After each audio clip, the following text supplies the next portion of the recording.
بسم الله الحمد لله رب العالمين، والصلاة والسلام على أشرف الأنبياء وإمام المرسلين. رب اشرح لي صدري ويسر لي أمري واحلل عقدة من لساني يفقهوا قولي. مي xiyyeeffannaan keenya kanarraan canaa Zulhijjaa irraa. Zulhijjaa keessatti toppikiin keenya immoo zikrii waan jedhu ilaalla. The hallmark of the days of the Zulhijjah, calaqqeen yookaan agarsiistuun mul'istuun guddoon guyyaa Zulhijjaa faanni zikriidha. Life with Allah, jiruutii Rabbii waliin dabarsi. Akkuma qaraatiin quraanaa ramadaanaaf bu'uuraa fi taatee calaqqee guddoo taatetti, zikriinis quraanni kan buufame ji'a ramadaanaa keessa. Kanaaf ji'a ramadaanaa ji'a quraanaa jennee waamuu dandeenya. Isaatutu calaqqee agarsiistuu waan ta'eef.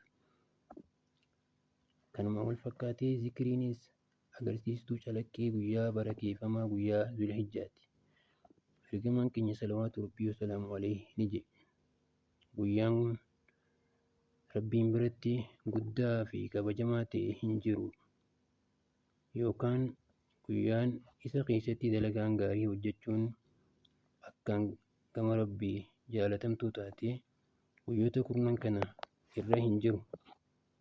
Kanaaf guyyoota kanneen keessatti kanneen du'aa'ii kana qara'aa, du'aa'ii tana godhaa, zikrii tana godhaa, tahliila laa ilaaha illallah, takbiiroo Allahu akbarii, tahmiida alhamdulillah godhaa. Hadiisa kana immoo hadiisa Ahmad gabaase keessatti. Kanaaf du'aa'ii tana irra deddeebinee masjiida keessatti, mana keenyatti, karaa irratti gochuun barbaachisaadha. Abdullah ibn Umarii fi Abaa Hurayraan radiyallahu anhumaa yeroonii fi bahaan magaalaa keessa du'aa'ii tana sagalee ol kaasaniiti guyyoota kurnan kana keessatti jechaa deeman jedhu. Yeroo dhaga'aman uummanni isaan dhageetii isaanii waliin taa'ee takbiirtaa tana isaanii waliin qara'aa dubbachaa deemaa ture. Dabalatuma kanaan takbiirtatul ishraaqiin tu jira. Allahu akbar, Allahu akbar, laa ilaaha illallah, wallahu akbar, walillahil hamdu.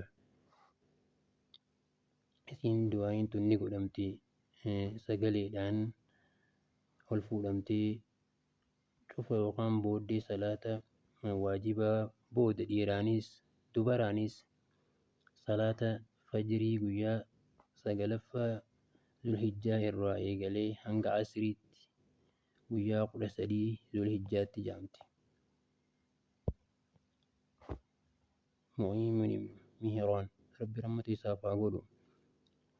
Ani uummata tokko hin qaxxaamure isaanii takbiirtaa guyyaa kurnan kana keessatti baay'isanii ja'an, sagalee ol kaasanii ja'an ni nagaree. Isiin sana immoo yoo ilaalamte akka bubbee yookaan dambaliitti kan oowwitu. Guyyoota barakeeffamoo kana keessatti wanti gochuun barbaachisu akkaan sadarkaa duraatti the consistency with the daily zikriidhaan guyyaa isaa zikriirra turanii zikrii baay'isuutu akkaan barbaachisa. Akkuma ajaja ergamaan keenya jaalatamaan ergamaan Allah salawaatu rabbii wasalaamu ganamaa fi galgala zikriiwwan nuu kaayanii nu barsiisaa turanitti zikriiwwan hirriiba duraatii fi zikriiwwan salaata boodaa nu barsiisanitti faayidaawwan kanneen guutuu isaa argachuuf guyyoo barakeeffamaa kana keessatti zikrii tana hubachuun ma'anaasii yeroo gabaabduu tana keessatti barbaachisaadha. Jechoonni isiillee walitti qabataadha. Kanaaf isii tana mee xiinxala gadi fagootiin haa laallu. Isii tana maqaalee gugguutuu fi sifa rabbii bareedduutu keessatti argama. Isiin tun imaana keenya nuuf dabaltii, jaalala rabbii fi sodaa rabbii nuuf dabalti. Ibnu Jawziin rahimahullahu kitaaba barreesse keessatti warri dagatuu ta'an akkana jedhan subhaanallah the out of the habit osoo amala isaanii hin taane kanumatti qaja'an ni jira. Garuu namoonni conscious waan qalbiidhaan yaada dhaabbataa ta'een uumama rabbii ajaa'ibsiifatanii dinqisiifatanii hubatanii guddina uumaa rabbii kana laalanii eegana dhugumaan yaadanii deemanii rabbii isaaniitiif subhaanallah ja'anis ni jiran. Isiin tun tasbiyaan tun firiinsii yaadarraa dhufte. Tasbiyaan garuu ammoo tasbiyaan taan ammoo qalbiirraa dhuftee jedhan. Kanaaf garaagarummaa qabdii jedhan. Takbiirtaan yookaan tasbiihni tahamiinni isa tafakkuraan qalbiirraa dhufeetu bu'aa qaba. Laa ilaaha illallah tahliila inni kun jecha irra guddaa jechaatii, irra olaanaa imaanaati. Bu'uura amantaa yookaan bu'uura imaanaati. Dhakaa bu'uuraa jiraachuu keenyaati. Inni kun tahee jira. Samiin torbanii fi dachiin torbanii illeen sababaa jecha kanaatiif uumaman. Dhugumatti ergamoonni kumaatamaan lakkaa'amanis kanaan ergaman. Kanumaaf taati xumurri addunyaa kanaatis. Rabbiin uumama isaa walitti qabuuf ta'ee gaafata. Gariin gama jannataa deemee gariin ammoo gara ibiddaatti oofamuuf. Dhugumatti namni jecha kana ikhlaasaan qalbiirraa dubbatee eegana dhiisee lafa tanarratti eegana ol baha gama guddina abbaa arshiitti. Dhugumatti wabii milkaa'inaa goonfatee argate. Inni ibidda jahannam jalaayis baraaramee wabii jannata seenuus argate. Magantaa nabii salawaatu rabbii wasalaamu alayhi argatee jira. Laa ilaaha illallah irra caaltuu zikrii rabbiiti. Ittiin faarsaniiti. Miizaana keessatti samii torbanii fi dachii torban irra of baatti. Guyyaa qiyaamaa keessatti diliin isii waliin wal cinaa qabamtee madaalamtu takka hin jirtu. Hunda ol kaaftee isiin tun ulfaattuudha. Waddaas laa ilaaha illallah maali hiikkaan siigzee isii tana gabbuun ilaallume. Hiikii isiin hangan takka guddoo taate. There is no God. Rabbiin waaqni hin jiru. Deity or being which is deserving to be worshipping. Inni dhugaan haqaan gabbaramuuf mirga qabu hin jiru jette. Obbeeyni ajajamuufis mirga qabu hin jiru excepting Allah malee. It means kana jechuun ammoo the slave of Allah is alone. Ani kaniin ta'u garbicha Rabbii, garbicha Allah qofaan ta'a jechuudha. Kanaaf akkasuma ammaas hin ta'u garbicha nama biraa yookaan yaada biraa yookaan meeshaa biraa garbicha fedhii biraa hordofu hin ta'u jetta. Walumaan yeroonii fi mirkaneessitu.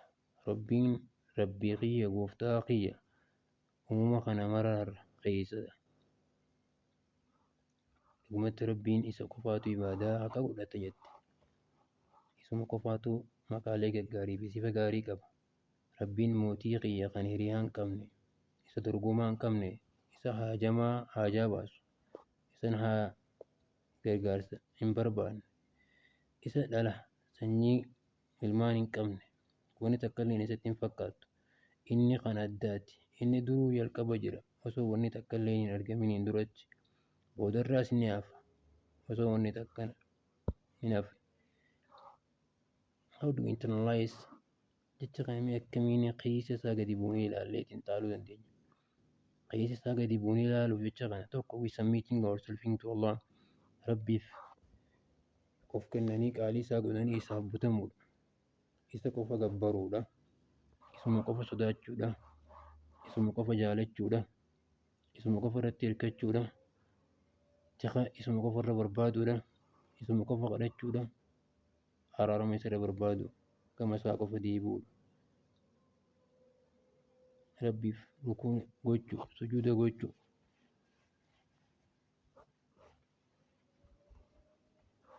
haala kanaan isiitan hubachuu danda'an. Tasbiihaa fi tahmiidaa fi takbiiraan ammoo tasbiih jechuun subhaanallah jechuudha. Tahmiida jechuun alhamdulillah jechuudha. Takbiira jechuun Allahu akbar jechuudha. Isaan kun jechoota rabbiin akkaan gama rabbii jaalatamoo ta'an irraa hiije.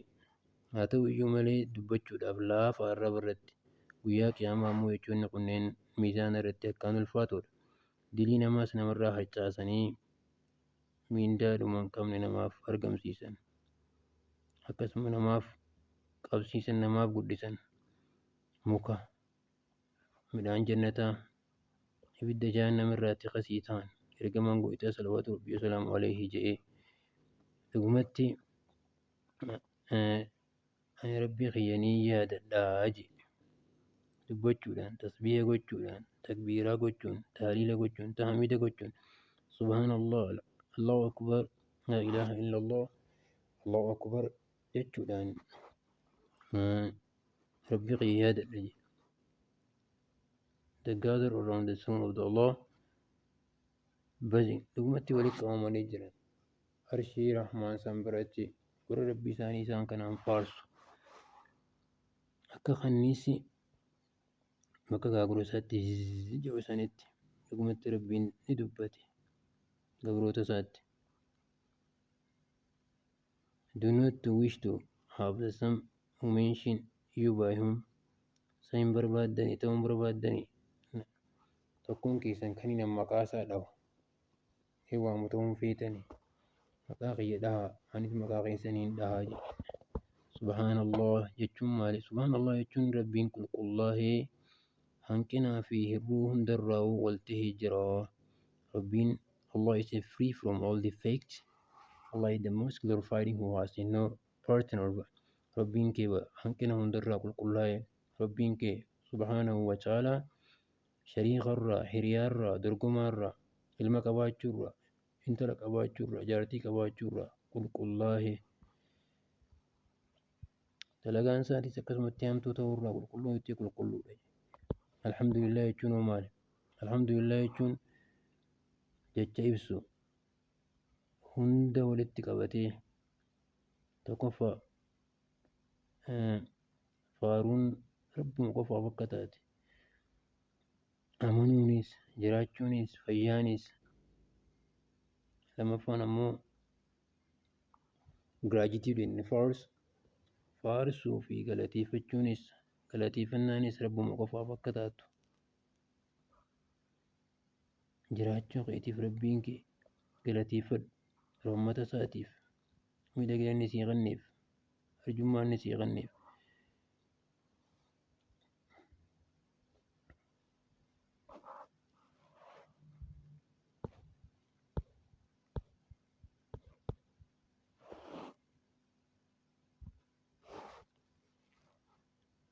Waaddas Allahu akbar jechuun hoo maali?